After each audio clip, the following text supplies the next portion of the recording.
ഇന്നിതാ വെറുതെ കെട്ടിയവനും പിള്ളേരും കൂടി പാടത്തേക്ക് നടക്കാൻ പോയതാ. അപ്പോൾ ദാ വലയിൽ കിടന്ന് പെടയുന്ന ഒരു വണ്ടൻ പിലോപ്പി. വേറെ ഒന്നും നോക്കിയില്ല, അവൻ അങ്ങോട്ട് ഊരിയെടുത്തു. എന്നിട്ട് അതേ ജീവൻ ഉണ്ടായിരുന്നു കേട്ടോ ഇതിന്. വീട്ടിൽ കൊണ്ടുവന്ന് നന്നാക്കി ക്ലീൻ ആക്കി വെച്ചേക്കെന്താട്ടാ. അപ്പോൾ അതാ നമ്മളെ എല്ലാ വീഡിയോസിലും നമ്മുടെ മീൻ ഫ്രൈക്ക് തയ്യാറാക്കുന്ന അതേ മസാല ആട്ടാ. ഇഞ്ചി വെളുത്തുള്ളി അതേപോലെ പെരിഞ്ചീരകവും മഞ്ഞപ്പൊടി മുളക് പൊടി കുരുമുളകും ഒക്കെ ഇട്ടിട്ട് അരച്ചിട്ട് ഉള്ള മസാലയാണ്. അതാ നമ്മുടെ മീനിൽ തേച്ചിട്ട് ഒരു അരമണിക്കൂർ അതിനെ മാറ്റി വയ്ക്കാം കേട്ടോ. അപ്പോൾ പിലോപ്പി മാത്രമല്ല വേറെ മീനുകളുണ്ടായിരുന്നു, അതൊക്കെ ചത്തു എന്ന് പറഞ്ഞത്. അപ്പോൾ ഇത് മാത്രം ജീവനോടെ ഉണ്ടായ കാരണം എടുത്തുകൊണ്ട് വന്നതാണ്.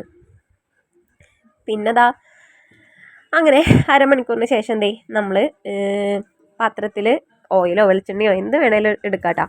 അപ്പോൾ അതിലേക്ക് 2 കറിവേപ്പില, 2 അല്ല കുറച്ച് കറിവേപ്പില, നമുക്ക് കറിവേപ്പിലയുടെ സ്മെല്ല് കൂടുതൽ ഇഷ്ടമാണെന്നുണ്ടെങ്കിൽ നന്നായി ചേർത്ത് കൊടുക്കാം കേട്ടോ. ഇട്ട് കൊടുത്തിട്ട് അതിൽ നമ്മുടെ അതേ മീനെ ഏറ്റവും സിമ്മിൽ തീ വെച്ചിട്ട് ഇത് പതുക്കനെ കിടന്ന് വേവണം. അപ്പോഴാണ് നല്ല ടേസ്റ്റ് ഉണ്ടാവുക കേട്ടോ മീൻ. ഇനി ഇതാ ബാക്കിയുള്ള മസാല ഫുള്ള് നമ്മൾ വടിച്ച് ആ മീനിൻ്റെ മേത്തേക്ക് ആക്കി കൊടുക്കുന്നുണ്ട്. ഇന്നത് വെന്ത് വരട്ടെ. അപ്പോൾ ഇത് നമ്മൾ വെറുതെ ഈ മീനെ ഫ്രൈ ആക്കല്ല ചെയ്യുന്നത്, ഇന്ന് മീൻ പൊള്ളിച്ചെടുക്കാനായിട്ടാണ് പോകുന്നത്. അപ്പോൾ പിലോപ്പി മാത്രമല്ല നമുക്ക് അയില അതേപോലെ ചാളയൊക്കെ ഇതേമാതിരി ചെയ്യാം. ചാളയുടെ വീഡിയോ ഒക്കെ ഞാൻ മുന്നേ ഇട്ടിട്ടുണ്ട് കേട്ടോ. നല്ല ടേസ്റ്റാണ്, ഒരുപാട് പേര് കമൻറ്റ് തന്നിട്ടുണ്ട്. അപ്പോൾ കാണാത്തവരതൊക്കെ ഒന്ന് കണ്ടു നോക്കാം, ട്രൈ ചെയ്ത് നോക്കാം കേട്ടോ. ഒരു സൈഡ് വെന്തപ്പോൾ അതാ ഞാൻ പതിയെ ഇവനെ മറച്ചിട്ട് കൊടുത്തിട്ടുണ്ട്. കണ്ട നന്നായി ഫ്രൈ ആയിട്ട് വന്നിട്ടുണ്ട്. ചെറിയൊരു പീസ് ഇതേ അതിൽ നിന്ന് പോയിട്ടുണ്ട്, സാരില്ല, എന്നാലും നമുക്കത് പൊടിയാതെ നല്ല ഇതിൽ തന്നെ കിട്ടിയിട്ടുണ്ട്. ഇനി ഇതാ നമ്മളൊരു ചീനച്ചട്ടി അടുപ്പത്ത് വെച്ചിട്ട് അതിലേക്ക് വെളിച്ചെണ്ണ ഒഴിച്ച് കൊടുത്തിട്ടുണ്ട്. ഇനി അതിലേക്ക് കുറച്ച് സബോളയും പച്ചമുളകും അതേപോലെ വേപ്പിലയും കൂടി ഇതിലിട്ട് കൊടുക്കാം. ഇനി ഇതിനൊന്ന് നമുക്ക് നന്നായി ഒന്ന് വാട്ടിയെടുക്കണം കേട്ടോ. നമ്മുടെ മീൻ പൊള്ളിക്കാനുള്ള മസാലയ്ക്ക് വേണ്ടിയിട്ടാണ് കേട്ടോ. അപ്പോൾ വീഡിയോ ആദ്യമായിട്ട് കാണുന്ന ആരെങ്കിലും ഉണ്ടെങ്കിൽ ചാനലൊന്ന് സബ്സ്ക്രൈബ് ചെയ്ത് സപ്പോർട്ടാക്കുക. ഇതുവരെ സപ്പോർട്ട് ചെയ്ത എല്ലാവർക്കും ഒത്തിരി നന്ദിയുണ്ട് കേട്ടോ. അപ്പോൾ സബോള വാടി വരുന്ന സമയം കൊണ്ട് നമ്മുടെ മീൻ ഫ്രൈ ആയിട്ട് വന്നപ്പോൾ ഞാൻ അതിനൊരു പാത്രത്തിലേക്ക് മാറ്റി വെച്ചിട്ടുണ്ട്. പിന്നെ ഇതാ മീൻ വറുത്ത അതേ വെളിച്ചെണ്ണയില്ലേ, അത് നമ്മുടെ സബോള വാട്ടിനേക്ക് ഒഴിച്ചു കൊടുക്കുന്നുണ്ട്. അപ്പോൾ അത് വെറുതെ വേസ്റ്റാക്കി കളയണ്ടെന്ന് കരുതിയിട്ടാട്ടോ ചേർത്ത് കൊടുത്തത്. അത് നിർബന്ധമൊന്നുമില്ല, അപ്പോൾ ആ മീനിൻ്റെ ഫ്ലേവർ നന്നായി കിട്ടും കേട്ടോ, അതിന് വേണ്ടിയിട്ടാണ്. പിന്നെ ഇതാ കുറച്ച് ഇഞ്ചി വെളുത്തുള്ളി പേസ്റ്റ് ചേർത്ത് കൊടുത്തിട്ടുണ്ട്.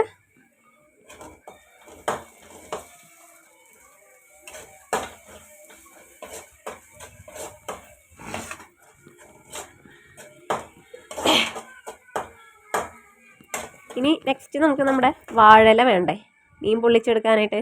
അപ്പോൾ വാഴയില ഒന്ന് പതിയെ ഒന്ന് വാട്ടിയെടുക്കുന്നുണ്ട്, അല്ലാന്നുണ്ടെങ്കിൽ വാഴയില പൊട്ടി പൊടിഞ്ഞു പോകും, കീറാൻ സാധ്യതയുണ്ട്. അപ്പോൾ നമ്മൾ നൈസായിട്ട് ഒന്ന് തന്നെ വാട്ടിയെടുക്കട്ടെ.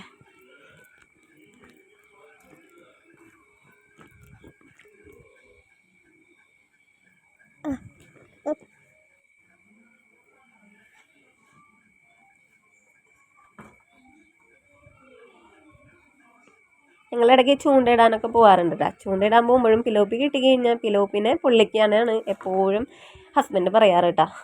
അപ്പോൾ ഭയങ്കര ഇഷ്ടമാണ് പൊള്ളിച്ചെടുക്കുന്നത്.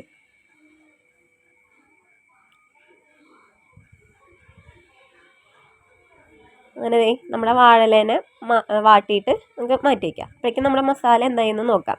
അത് സബോളയൊക്കെ നന്നായി വാടി വന്നിട്ടുണ്ട്. അപ്പോൾ അതാ അതിലേക്ക് നമുക്ക് ആവശ്യത്തിനുള്ള മല്ലിപ്പൊടിയാണ് ഇട്ട് കൊടുക്കുന്നത്.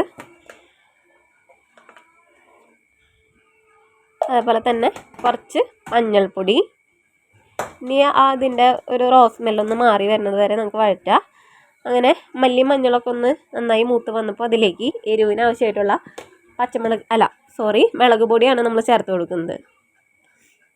പിന്നെ അതാ കുറച്ച് കുരുമുളക് ചതച്ചതും കൂടി ഇട്ട് കൊടുത്തിട്ടുണ്ട്.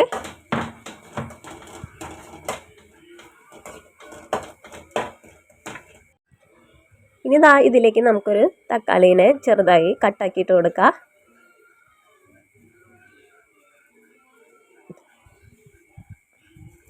പിന്നെ ഉണ്ടല്ലോ, ഇത് ഞാനിപ്പോൾ കുറച്ച് ഗ്രേവിക്ക് വേണ്ടി ഇതിൽ വെള്ളമാണ് ചേർക്കുന്നത്. അപ്പോൾ പേഴ്സണലി എൻ്റെ ഒരു അഭിപ്രായം എന്ന് വെച്ച് കഴിഞ്ഞാൽ വെള്ളത്തിന് പകരം ഏറ്റവും ടേസ്റ്റ് തേങ്ങാപ്പാലാട്ടാ. അപ്പോൾ കൊളസ്ട്രോളൊക്കെ ഉള്ളവരാണെന്നുണ്ടെങ്കിൽ വെള്ളം മാത്രം ചേർത്താൽ മതി, അല്ലാന്നുണ്ടെങ്കിൽ തേങ്ങാപ്പാലിലാണ് നല്ല ടേസ്റ്റ് വരുന്നത് കേട്ടോ. അപ്പം ഞാനിപ്പോൾ എനിക്ക് ഇവിടെ എല്ലാവർക്കും പനിയും ചുമയൊക്കെ ആയിട്ട് ഇരിക്കുകയാണ്. അപ്പോൾ തീരെ വയ്യ, മേലുവേദനയൊക്കെ കാരണം മടി കാരണം തേങ്ങാപ്പാലിന് പകരം വെള്ളമാണ് ദേ ചേർത്ത് കൊടുക്കുന്നത്. അപ്പോൾ വെള്ളം ഒഴിച്ചിട്ട് അത്രയ്ക്കും ആദ്യത്തെ അത്രയും ടേസ്റ്റ് വന്നില്ല എന്നൊരു കംപ്ലയിൻറ്റ് ഉണ്ടായിരുന്നു. അപ്പോൾ അതുകൊണ്ടാണ് പറയുന്നത് തേങ്ങാപ്പാലാണ് കൂടുതൽ ടേസ്റ്റ് വരുന്നത് കേട്ടോ. തേങ്ങാപ്പാൽ ഒഴിച്ചിട്ട് നമ്മൾ വെള്ളം വറ്റിച്ചെടുക്കണ മാതിരി തന്നെ തേങ്ങാപ്പാലും വറ്റിച്ചെടുക്കാം.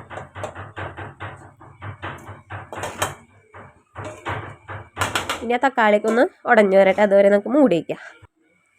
അങ്ങനെ നമ്മുടെ മസാല നന്നായി തക്കാളിയൊക്കെ ഉടഞ്ഞ് നല്ല രീതിയിൽ വന്നിട്ടുണ്ട്. നല്ലൊരു സ്മെല്ലാട്ടോ.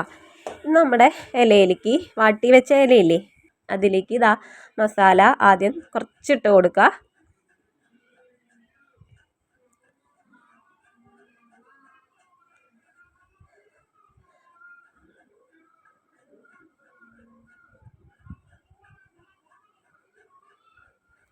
ഇനി നമ്മുടെ മീനെ ഇതിൻ്റെ മേലിലേക്ക് വെക്കാട്ടോ. അതൊക്കെ എടുത്ത് വെക്കുക, മീൻ പൊട്ടാതൊക്കെ. ഇനി ബാക്കിയുള്ള മസാല ഈ മീനിൻ്റെ മുകളിലായിട്ട് ഫുള്ളായിട്ട് ഇട്ട് കൊടുക്കുക.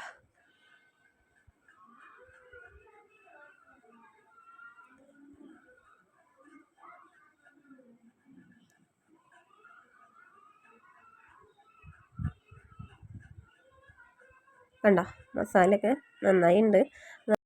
ആ മസാല മിക്സ് ആക്കിയിട്ട് മീനിൻ്റെ ഒരു പീസ് എടുത്ത് കഴിക്കുമ്പോഴാ നല്ല സൂപ്പർ ടേസ്റ്റാണ്.